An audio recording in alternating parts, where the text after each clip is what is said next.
Hi guys, welcome to Suhas Suma YouTube channel. ಎಲ್ಲರೂ ಹೇಗಿದ್ದೀರಾ? ಎಲ್ಲರೂ ಆರಾಮಿದ್ದೀರಾ ಅಂದ್ಕೊಂಡಿದ್ದೀನಿ. ನಮ್ಮ ಚಾನಲ್ಲು ಪ್ಲೀಸ್ ಲೈಕ್ ಮಾಡಿ, ಸಬ್ಸ್ಕ್ರೈಬ್ ಮಾಡಿ, ಹಾಗೆ ಕಮೆಂಟ್ ಮಾಡಿ ಹೇಗಿರುತ್ತೆ ಅಂದ್ಬಿಟ್ಟು ನಮಗೂ ಸ್ವಲ್ಪ ಖುಷಿ ಆಗುತ್ತೆ. ಹಾಗೆ ವೆಲ್ಕಮ್ ಟು ಸುಮಾಸ್ ಕಿಚನ್ಗೆ.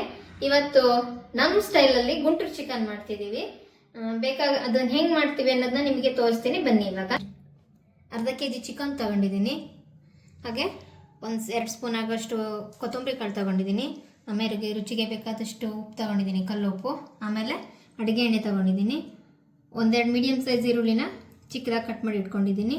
ಆಮೇಲೆ ಶುಂಠಿ ಬೆಳ್ಳುಳ್ಳಿ ಪೇಸ್ಟು, ಹಾಗೆ ಲಿಂಬೆ ಹಣ್ಣಿನ ರಸ ತಗೊಂಡಿದ್ದೀನಿ. 1 ಲಿಂಬು ತಗೊಂಡಿದ್ದೀನಿ, ಅದರ ರಸನೆಲ್ಲ ತೆಗೆದ್ಬಿಟ್ಟು ಇಟ್ಕೊಂಡಿದ್ದೀನಿ.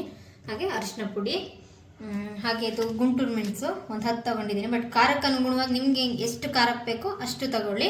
ನಾನು ಇಷ್ಟು ಹಾಕ್ತಿಲ್ಲ, ಇದನ್ನು ಸ್ವಲ್ಪ ಫ್ರೈ ಮಾಡೋದಕ್ಕೂ ಹಾಕ್ತಿದ್ದೀನಿ. ಹಾಗೆ ಚಕ್ಕೆ ತಗೊಂಡಿದ್ದೀನಿ 1-2, ಆಮೇಲೆ 4 ಲವಂಗ ತಗೊಂಡಿದ್ದೀನಿ. 1/4 ಟೇಬಲ್ ಸ್ಪೂನ್ ಆಗೋಷ್ಟು ಜೀರಿಗೆ, 1-2 ಏಲಕ್ಕಿ ತಗೊಂಡಿದ್ದೀನಿ.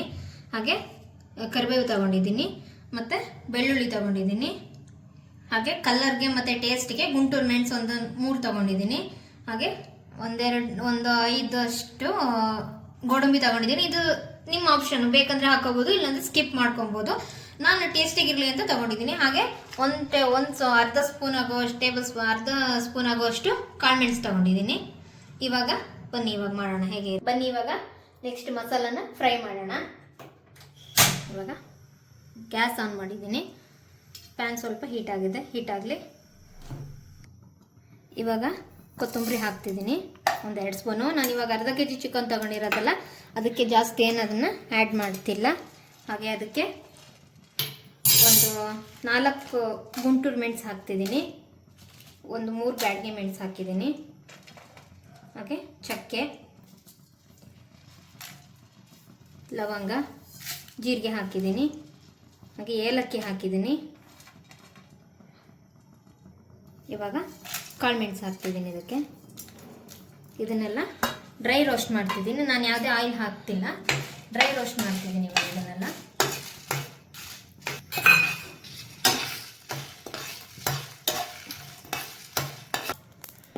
ಇದಿವಾಗ ಫ್ರೈ ಆಗಿದೆ. ಇದಕ್ಕೊಂದು ಚೂರು ಅರಿಶಿನ ಪುಡಿ ಹಾಕಿದ್ದೀನಿ. ಇದನ್ನು ಪ್ಯಾನ್ ಆಫ್ ಮಾಡ್ತಿದ್ದೀನಿ. ಇವಾಗ ನೋಡ್ತಿದ್ದೀರಾ, ನಾನು ಇದನ್ನು ಒಂದು ಪ್ಲೇಟಿಗೆ ಎಕ್ಸ್ಟ್ರಾ ತೆಗೆದಿಡ್ತಿದ್ದೀನಿ. ಇದನ್ನು ಸ್ವಲ್ಪ ತಣ್ಣಗಾಗಲಿ ಅನ್ನೋ ಕಾರಣಕ್ಕೋಸ್ಕರ ಎತ್ತಿಡ್ತಾ ಇದ್ದೀನಿ. ಇವಾಗ ಚಿಕನ್ನ ಸ್ವಲ್ಪ ಫ್ರೈ ಮಾಡೋಣ. ಅದಕ್ಕೆ 1-2 ಟೇಬಲ್ ಸ್ಪೂನ್ ಆಗೋಷ್ಟು ಆಯಿಲ್ ಹಾಕಿದ್ದೀನಿ. ಆಯಿಲ್ ಸ್ವಲ್ಪ ಬಿಸಿ ಆದ ತಕ್ಷಣ ಆಯಿಲ್ ಬಿಸಿ ಆಯ್ತು. ಇವಾಗ ಸ್ವಲ್ಪ ಬೆಳ್ಳುಳ್ಳಿ ಹಾಕಿದ್ದೀನಿ. 4-5 ಬೆಳ್ಳುಳ್ಳಿನ ಸ್ವಲ್ಪ ಜಜ್ಜಿಬಿಟ್ಟು ಹಾಕಿದ್ದೀನಿ. ಇವಾಗ ಅದಕ್ಕೆ 2 ಮೀಡಿಯಮ್ ಸೈಜ್ ಈರುಳ್ಳಿನ ಚಿಕ್ಕದಾಗಿ ಕಟ್ ಮಾಡಿ ಹಾಕ್ತಿದ್ದೀನಿ.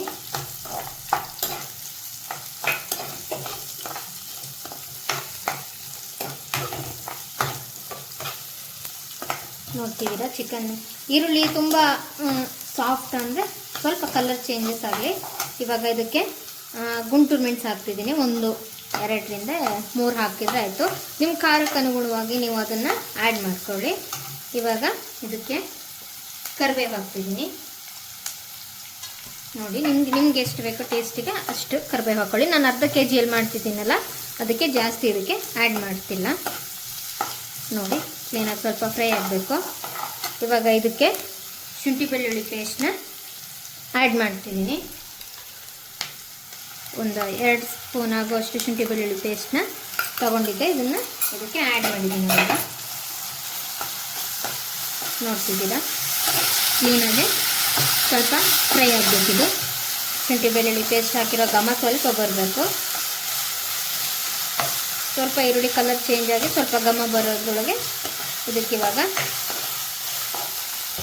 ಇವಾಗ ಈರುಳ್ಳಿ ಸ್ವಲ್ಪ ಇದಾಗಿದೆ.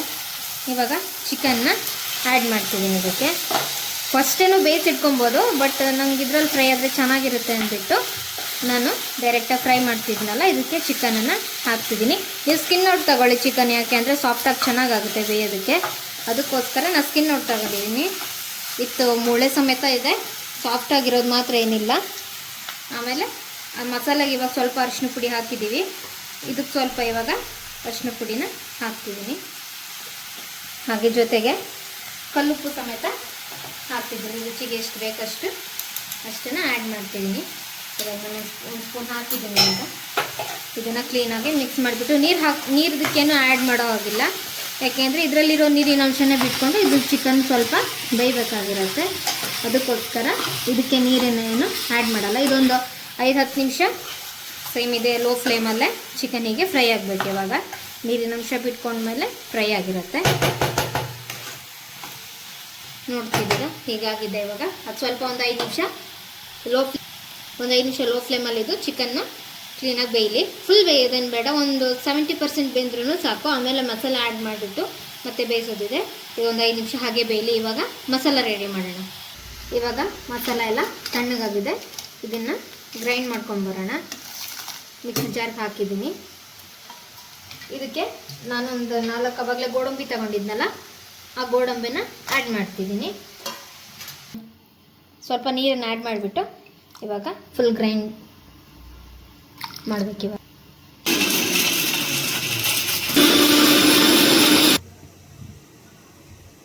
ಇವಾಗ ಮಸಾಲ ಫುಲ್ ಪೇಸ್ಟ್ ಆಗಿದೆ. ತರ್ತರಿಯಾಗಿರ್ಬೋದು, ಫುಲ್ ಗ್ರೈಂಡ್ ಪೇಸ್ಟ್ ಆದ್ರೇ ಟೇಸ್ಟ್ ಚೆನ್ನಾಗಿರುತ್ತೆ. ಇವಾಗ ಮಸಾಲ ರೆಡಿಯಾಗಿದೆ.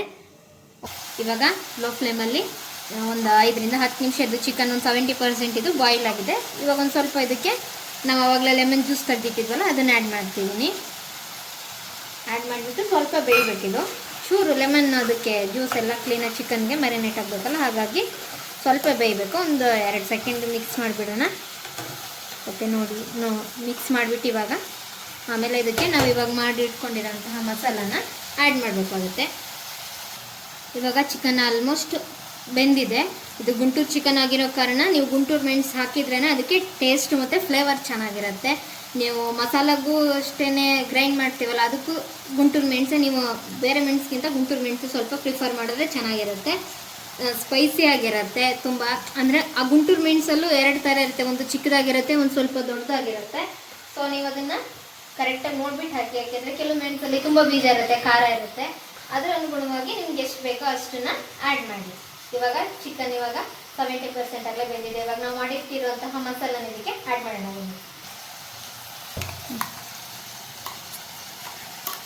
ನಾವು ಮಾಡಿರೋಂತಹ ಮಸಾಲನ ಇವಾಗ ಇದಕ್ಕೆ ಆ್ಯಡ್ ಮಾಡ್ತಿದ್ದೀನಿ. ತುಂಬ ಗಟ್ಟಿ ಇರೋ ಕಾರಣ ಇದಕ್ಕೆ ಸ್ವಲ್ಪ ನೀರನ್ನು ಮಿಕ್ಸಿ ಜಾರ್ಗೆ ಆ್ಯಡ್ ಮಾಡಿಬಿಟ್ಟು ಸ್ವಲ್ಪ ಅದನ್ನು ಮಿಕ್ಸಿ ಜಾರ್ನ ಕ್ಲೀನಾಗಿ ತೊಳೆದ್ಬಿಟ್ಟು ಇದಕ್ಕೆ ಹಾಕೋಣ. ಮಸಾಲ ಸುಮ್ಮನೆ ವೇಸ್ಟ್ ಆಗಬಾರ್ದಲ್ಲ, ಅದಕ್ಕೋಸ್ಕರ ಇವಾಗ ನಾನು ಮಿಕ್ಸಿ ಜಾರ್ನ ತೊಳೆದ್ಬಿಟ್ಟು ಹಾಕ್ತಿದ್ದೀನಿ.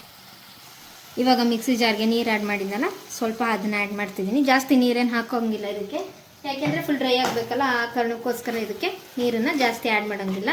ಇದೇನಿಷ್ಟು ಮಸಾಲ ಎಸಿದೆ ಇಷ್ಟರಲ್ಲೇ ಮಾತ್ರ ಇದು ಫುಲ್ ಕ್ಲೀನಾಗೆ ಬೇಯಬೇಕಾಗುತ್ತೆ. ನೀರು ಆ್ಯಡ್ ಮಾಡೋದು ಬೇಡ. ನಿಮಗೆ ಉಪ್ಪು ಎಷ್ಟು ಬೇಕೋ ನೋಡಿಕೊಂಡು ಉಪ್ಪಿನ ಅನುಗುಣವಾಗಿ ಬೇಕಂದರೆ ಮಾತ್ರ ಉಪ್ಪನ್ನು ಆ್ಯಡ್ ಮಾಡ್ಕೊಳ್ಳಿ. ಇದು ಇವಾಗ ರೆಡಿಯಾಗಿದೆ. ಇನ್ನೊಂದು ಸ್ವಲ್ಪ ಬೇಯಬೇಕು. ಇನ್ನೊಂದು 10% ಅದು ಈ ಮಸಾಲದಲ್ಲಿ ಕ್ಲೀನಾಗಿ ಬೇಯಬೇಕು. ಇವಾಗ ಇದನ್ನು ಸ್ವಲ್ಪ ಲಿಡ್ ಕ್ಲೋಸ್ ಮಾಡ್ತೀನಿ, ಯಾಕೆಂದರೆ ಬೇಯಬೇಕಲ್ಲ, ಅದಕ್ಕೋಸ್ಕರ ಸ್ವಲ್ಪ ಲಿಡ್ ಕ್ಲೋಸ್ ಮಾಡಿಬಿಡ್ತೀನಿ. ಮಸಾಲ ಸ್ವಲ್ಪ ಗಟ್ಟಿ ಆಗಲಿ ಇನ್ನೊಂದು ಸ್ವಲ್ಪ ಅಂತ ಹೇಳಿಬಿಟ್ಟು ಲಿಡ್ ಕ್ಲೋಸ್ ಮಾಡಿದ್ದೀನಿ. ಇದೊಂದು 2-3 ಮಿನಿಟ್ಸ್ ಅದು ಮಸಾಲ ಗಟ್ಟಿಯಾಗೋರ್ಗು ಇದ್ರೆ ಮಾತ್ರ ಸಾಕು. Chicken almost ಬೆಂದಿರುತ್ತೆ. ಓಕೆ, ಇವಾಗ ನೋಡೋಣ. ನೋಡಿ, ಇವಾಗ ಚಿಕನ್ ಆಲ್ಮೋಸ್ಟ್ ಬೆಂದಿದೆ. ಇದು ಮೇಲ್ಗಡೆ ಎಣ್ಣೆ ಬಿಟ್ಕೊಳ್ತಿದೆ, ಕಾಣಿಸ್ತಿದೆಯಾ? ಎಣ್ಣೆ ಎಲ್ಲ ಫುಲ್ಲು ಮಸಾಲ ಗಟ್ಟಿ ಆಗ್ತಿದೆ, ಎಣ್ಣೆ ಮೇಲ್ಗಡೆ ಬರ್ತಿದೆ. ಹಾಗಾಗಿ ಇನ್ನೊಂದ್ಸರಿ ಇದನ್ನು ಮಿಕ್ಸ್ ಮಾಡಿಬಿಟ್ಟು ಇದನ್ನು ಸರ್ವ್ ಮಾಡೋಣ. ಆಲ್ಮೋಸ್ಟ್ ಚಿಕನ್ ಬೆಂದಿದೆ. ಇವಾಗ ನೋಡ್ತಿದ್ದೀರಾ. ನಿಮಗೆ ಜಾಸ್ತಿ ಗ್ರೇವಿ ಬೇಕು ಅಂದರೆ ಗ್ರೇವಿ ಥರನೂ ಮಾಡ್ಕೊಬೋದು, ಚಪಾತಿ ಮತ್ತು ದೋಸೆ ಐಟಮ್ಗೆಲ್ಲ. ಇದು ಇಲ್ಲಾಂದರೆ ರೈಸ್ಗೆ ಬೇರೆ ತಿಳಿ ಸಾಂಬಾರು ಜೊತೆಗೆ ಆದ್ರೇ ಓಕೆ. ಸ್ವಲ್ಪ ಗಟ್ಟಿಯಾಗಿ ಇನ್ನೂ ಸ್ವಲ್ಪ ಗಟ್ಟಿಯಾಗಿ ಮಾಡ್ಕೊಬೋದು. ನನಗೆ ಸ್ವಲ್ಪ ಗ್ರೇವಿ ಬೇಕಾಗಿತ್ತು. ಚಿಕನ್ ಆಲ್ರೆಡಿ ಬೆಂದಿದೆ, ಅದಕ್ಕೋಸ್ಕರ ನಾನು ಇನ್ನು ಗಟ್ಟಿಯಾಗಿ ಬಿಡ್ತಿಲ್ಲ. ಇದಿಷ್ಟಾಗಿದೆ ಸಾಕು. ಇದಕ್ಕೆ ಮೇಲ್ಗಡೆ ಇವಾಗ ಸ್ವಲ್ಪ ಕೊತ್ತಂಬರಿ ಸೊಪ್ಪು ಹಾಕ್ತಿದ್ದೀನಿ, ಆ್ಯಡ್ ಮಾಡ್ತಿದ್ದೀನಿ ನೋಡಿ. ಆಮೇಲೆ ಸ್ವಲ್ಪ ಟೇಸ್ಟ್ಗೋಸ್ಕರ ಕರಿಬೇವು ಸಮೇತನ ಆ್ಯಡ್ ಮಾಡ್ತಿದ್ದೀನಿ. ಇವಾಗ ಇದು ಆಗಿದೆ. ಇನ್ನೊಂದು ಸರಿ ಇದನ್ನು ಹಾಕಿದ್ದೀನಿ, ಮಿಕ್ಸ್ ಮಾಡಿಬಿಟ್ಟು ಇದನ್ನು ಸ್ಟವ್ನ ಆಫ್ ಮಾಡಿದ್ರೆ ಗುಂಟೂರು ಚಿಕನ್ ರೆಡಿ. ಗುಂಟೂರು ಚಿಕನ್ಗೆ ಗುಂಟೂರು ಮೆಣಸಿನ್ಕಾಯಿ ಮೇನ್ ಇಂಗ್ರೀಡಿಯೆಂಟ್ಸ್. ಅದು ಸ್ವಲ್ಪ ಸ್ಪೈಸಿಯಾಗಿ ತುಂಬ ಟೇಸ್ಟಿಯಾಗಿರುತ್ತೆ, ಅದಕ್ಕೋಸ್ಕರ ಗುಂಟೂರು ಮೆಣಸೆ ಯೂಸ್ ಮಾಡಬೇಕಾಗಿರತ್ತೆ. ಇವಾಗ ಗುಂಟೂರು ಚಿಕನ್ ರೆಡಿ ಆಗಿದೆ. ನಾನೀಗ ಗ್ಯಾಸ್ನ ಆಫ್ ಮಾಡ್ತಿದ್ದೀನಿ. Thank you for watching my video. Please subscribe, like and share and comment. ನಮ್ಮನ್ನು ಸ್ವಲ್ಪ ಬೆಳೆಸಿ ಅಂತ ಕೇಳ್ಕೊಳ್ತಿದ್ದೀನಿ. Thank you so much.